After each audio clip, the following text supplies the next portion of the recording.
for tuning in. Don't forget to give this video a like, share, and do subscribe for more of my videos. I'm really excited today to bring another one to you, and this is about the Nordics too. You know how excited I get when it comes to the Nordics. I really love it, guys. So this one is about forging the shield, the Nordic shield, okay? Transformation of the Nordics. It's really amazing. I've done a lot of documentaries about the Nordics and the unity, their forces, and how they've developed so much. And today we're going to find out about their transformation and the shield. So sit back with me and let's find out. Don't hesitate to give this video a thumbs up, share, and do subscribe for more of my videos. Without further delay, let's dive in. In my last few episodes, we discussed how the Nordic Navy is expanding, followed by how the Nordic Air Force will be one of the most potent air forces in Europe. Time has come to discuss the branch of the military where I spent most of my life, the Army. The Nordic countries, Denmark, Finland, Norway, and Sweden, are undergoing significant changes in their land forces. The evolving security landscape has pushed these nations to bolster their ground troops, modernize equipment, and enhance regional cooperation. In today's video, we'll dive into each nation's land forces, exploring the new tanks, artillery systems, and armored vehicles being added to their ranks. We'll also look at the new role Finland is set to play as the command hub for Nordic land force coordination. Let's get started. The Nordic countries have traditionally focused on peacekeeping and home defense, but recent global events have shifted their priorities, prompting them to expand and upgrade their land forces. This includes the acquisition of modern tanks, artillery, and other ground assets to prepare for any potential regional threats. We're going to start by looking at what the Nordic nations are doing in the artillery department. And in that regard, I'll start with Sweden. Sweden currently operates 26 Archer artillery systems and have placed an order for an additional 48 systems. When we look at the overall success of the Archer in Ukraine, there is no wonder why Sweden has gone for such an upgrade to the inventory of their homemade system. Furthermore, there is noise going around that Sweden is also seriously considering acquiring the Chunmoo GMLRS system from South Korea to fill the inventory of its up-and-coming rocket artillery regiment. All in all, Sweden will go from only 2 army units of artillery to 8 in total, a staggering increase of 300%. Finland, which holds Europe's largest artillery reserve, has already incorporated the K9 Thunder into its arsenal, alongside a substantial lineup of domestically produced towed howitzers and M270 GMLRS systems. Unlike other Nordic countries, Finland doesn't face the same urgency to expand its artillery capabilities, but it has signaled plans to acquire an additional 20 self-propelled systems, specifically for mobile coastal defense. Speculation suggests this could involve the Archer or Caesar systems, though I anticipate that Finland may pursue its own Patria self-propelled gun, currently in development. While details on this new gun are limited, Finland's expertise in artillery and Sisu's reliable truck platform suggest this artillery piece could rival the Archer, establishing itself among the top self-propelled guns on the market. Norway, like Finland, currently operates the K9 Thunder and received its last pieces this year, bringing its total up to 28. Like Sweden, Norway is currently considering several different GMLRS systems and will likely pick one by 2027. My bet is that they will go for the aforementioned Chunmoo, as the South Koreans can deliver much quicker than anyone else, and because Norway already has South Korean SPGs in their arsenal. Denmark recently donated its entire Caesar artillery fleet to Ukraine, demonstrating strong support but leaving a gap in its own defense capabilities. To replace the Caesar, Denmark opted for the Israeli Pulse and Atmos systems. However, delivery delays for the new systems have sparked concern within the Danish government, with some officials now regretting the switch. The Caesar had proven reliable for Denmark's needs, and there are growing doubts about whether the new systems can meet Denmark's operational requirements in the same way. The new Israeli systems will take as long as over a year to integrate, while in example a NATO system like the Archer or PCH 2000 would only take a few months. That said, I don't doubt the quality of the Atmos and Pulse, though there seems to have been quite a lot of controversy around the acquisition process in the Danish Department of Defense. In my humble opinion, Denmark has 2 neighbors who are known for making incredible systems in Sweden and Germany. that would plug seamlessly into their defense network. So I'm not too sure if we've heard the last of the Danish artillery saga. Apart from artillery, tanks are likely the category of the land armies in the Nordics that are getting the biggest boost. Sweden will take its already capable Stridsvagn 122 and upgrade them to the 123 variant. These will get an upgraded gun, new optics, completely new electronics, active armor, night sights, electronic warfare modules, and much more. To start, Sweden will upgrade 44 of its 122s to the new model, while the rest of the older fleet will get smaller upgrades. Not wanting to be any worse than their neighbor Sweden, Norway is taking delivery of 54 totally new Leopard 2A8, which is scheduled to be delivered from the start of 2026. This new Norwegian Leopard 2 version is supposedly the most advanced of them all, with active trophy drone countermeasures, a 3-layered reactive armor system, integrated remote turret systems, and inertial and GPS navigation. Better yet for Norway, they've managed to get Germany to let them assemble and improve at least 37 of the 54 tanks themselves, meaning that we're likely looking at the start of a Norwegian program, similar to that seen with the Swedish Stridsvagn program. Rytec, a Norwegian company, will also be a Nordics maintenance hub for new Leopard 2s delivered to their neighbors. Denmark and Finland have no immediate plans to upgrade their tank fleets. Denmark's Leopard 2 tanks are relatively new, having been upgraded to the 2A7 variant between 2019 and 2023. Finland, meanwhile, appears more focused on enhancing its armored fighting vehicle capabilities, particularly with the Patria AMV, which combines features of both a tank and a lighter, more versatile vehicle, likely as an effect of how main battle tanks have been far too easy to destroy with simple drones in Ukraine. One of the massive lessons from the war in Ukraine is that a versatile armored fighting vehicle is more productive in combat than a tank. The speed, agility, and troop transportation ability that an AFV offers means that these systems will likely become the backbone of any modern army moving forward. Luckily for the Nordics, Sweden produces one of the best AFVs pound for pound in the world. Sweden is reported to have over 400 CV90s in their arsenal and have recently ordered another 50 from BAE Hägglunds. Norway finished taking delivery of their upgraded CV90s in 2023, having the first version of the AFV with rubber tracks, making it more versatile on snow and mud. They've got a total of 144 CV90 Mark III, complete with their own homemade remote turret system, Protector RWS. Denmark has done a similar thing to Sweden and ordered 115 new CV90, taking the total orders for CV90s to 165. And if you include Norway's recently delivered versions in this, just the Scandinavian countries has a total of 309 modern CV90 between them. If you add Sweden's older models, this number is closer to 700. For Finland, it's a bit of a mixed bag on the APC and AFV front.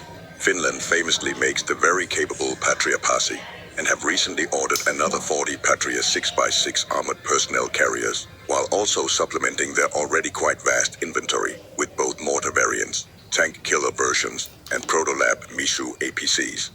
On the air defense front, there is some real heavy investment and movement. Norway recently ordered 4 new batteries of NASAMS. Sweden is upping its order of Patriot batteries, and Finland is taking delivery of their high-altitude Patriot competitor, the David Sling, in the coming years. Denmark, on the other hand, has allocated 13 billion Danish kroner for improved air defense, without alluding to any specific system. But it is believed that Norway's NASAMS system is at the top of the list.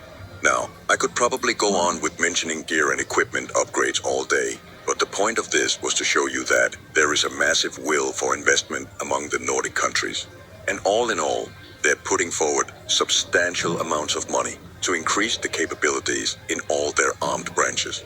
All nations will be well over the 2% GDP goal in NATO by next year, and for especially Denmark and Norway, the budgets are increasing by a huge amount. All this new equipment is essential, but it also requires skilled personnel to operate it.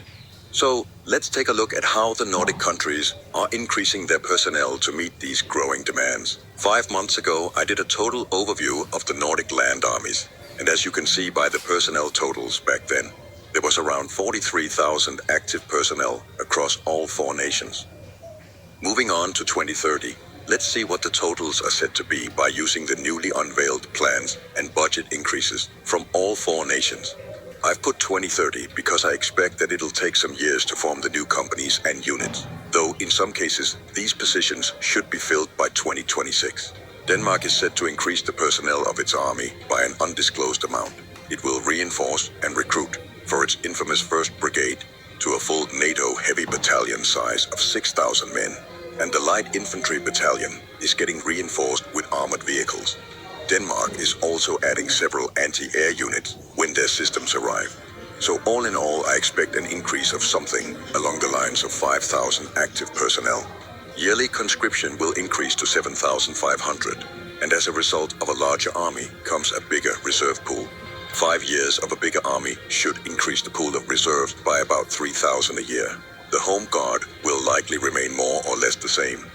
Sweden has the largest population pool out of the 4 Nordic nations and are planning to expand its armed forces by 27,000. And when you look at how the current personnel is spread across the 3 branches of military, the army should get something along the lines of 15 to 20,000 of those. I expect that the active personnel in Sweden will increase the most out of the 4, as they also had the lowest amount of active soldiers per capita in 2023. Considering the army should have around 17,000 personnel to allocate, there should be an increase of something like 10,000 active soldiers. By 2030, Sweden expects to have 10,000 yearly conscripts, and at least 70% of those will be conscripted to the army. As with Denmark, with a bigger army comes a bigger reserve. Considering that the army is increasing by over 100%, the active reserve should also increase by that amount after 5 years of heavy recruitment. I love the fact that the Nordics are so self-defensive. It's really amazing. Putting all this, they're not just working on the equipment, they're also working on their personnels. And it's amazing, guys. It's really great. 20,000 is likely too low, but it's better to be realistic. The Home Guard will likely stay more or less the same, though its officer corps is likely to grow due to the increase in army reserves. Norway is working heavily on both its Air Force and Navy, and will see a massive increase in personnel in these sectors. However, they are also increasing their army by a decent amount, with a big focus on a Finnish-style system of active reserve battalions. As a whole, the Norwegian defense is increasing their active standing military by around 5,000 soldiers, and it is estimated that around 3,000 of these will go to the army. That may not sound like much, but it is in the active reserve where Norway will do its heaviest investment. Yearly conscription will increase by around 4,000 for the Norwegian army, and with the plans for a whole new battalion-level reserve unit to be stationed in the south of Norway, the active reserve from Norway will likely increase by around 12,000 personnel. Norway is also increasing its Home Guard by around 5,000 soldiers. Finland has one of the largest armies in Europe and is not making any large changes to their personnel, apart from more soldiers likely being stationed at forward presence bases along Russia's borders with NATO in Europe. But as these numbers show, Finland really does not need to increase its personnel. To summarize, as we can see, the active personnel in the Nordic armies will increase by around 40% by 2030, with growth also present in all other categories. To compare it with some other European nations, we can see that the Nordics are starting to become a bit of a powerhouse when it comes to active and conscripted personnel. Most European states do not have a Home Guard and reserve system like the Nordics.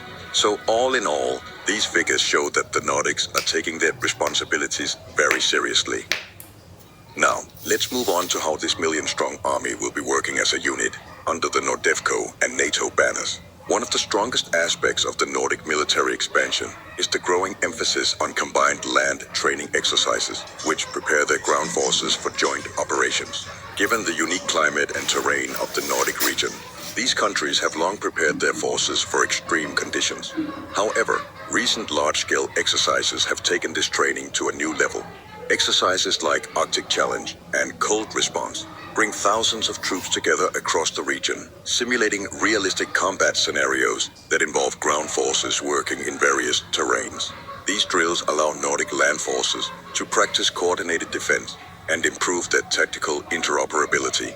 By focusing on cross-border exercises, the Nordic ground forces are better prepared for joint operations across a range of environments, be it forests, mountainous regions, or Arctic conditions. These exercises are crucial for building trust, refining joint tactics, and ensuring all forces operate effectively together. With Finland's recent NATO membership, a strategic shift is taking place in the Nordic defense structure. Positioned close to Russia, Finland's extensive experience with rapid mobilization and border defense makes it an ideal location for a Nordic command center for land operations. Once operational, this command center will allow for streamlined coordination between Nordic ground forces, enhancing response times and decision-making for joint operations. The center will act as a hub for strategic planning and operational guidance, enabling the Nordic countries to present a unified front against potential threats. Its location is still up for debate, but it seems likely that it'll be based within the area where Norway, Sweden, and Finland shares a border. So, you may ask, why on earth is this Nordic cooperation on land defense important on a global scale? The Nordic countries are strategically located near Russia and the Arctic, an area of growing military and economic interest. By combining their ground forces and training extensively for various terrains, these countries create a significant defensive line, securing Europe's northern flank and contributing to NATO's collective security framework. In summary, the Nordic countries are undergoing a transformation in their land forces, expanding personnel, modernizing equipment, enhancing joint training, and establishing Finland as the command hub for regional ground operations. As they prepare for an uncertain future, the Nordic countries demonstrate unity and resilience, setting a new benchmark for regional cooperation and readiness in Europe. As always, I'd love it if you let me know what you thought about this video in the comments. And yes, I am aware that I left out a bunch of new equipment that are due to arrive within a few years. Have a good week, folks. Wow, guys, that was quite interesting. The transformation is really, really massive. It's totally massive.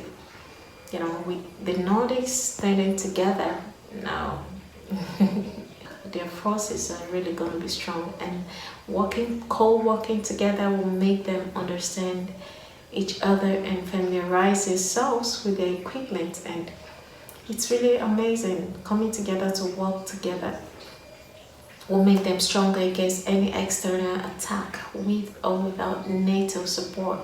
They are good together. It's amazing, guys. So thank you so much for watching. If you did enjoy this video, please give it a thumbs up, share, and subscribe for more of my videos. And I'll see you again in the next one. I'll be your girl. Bye.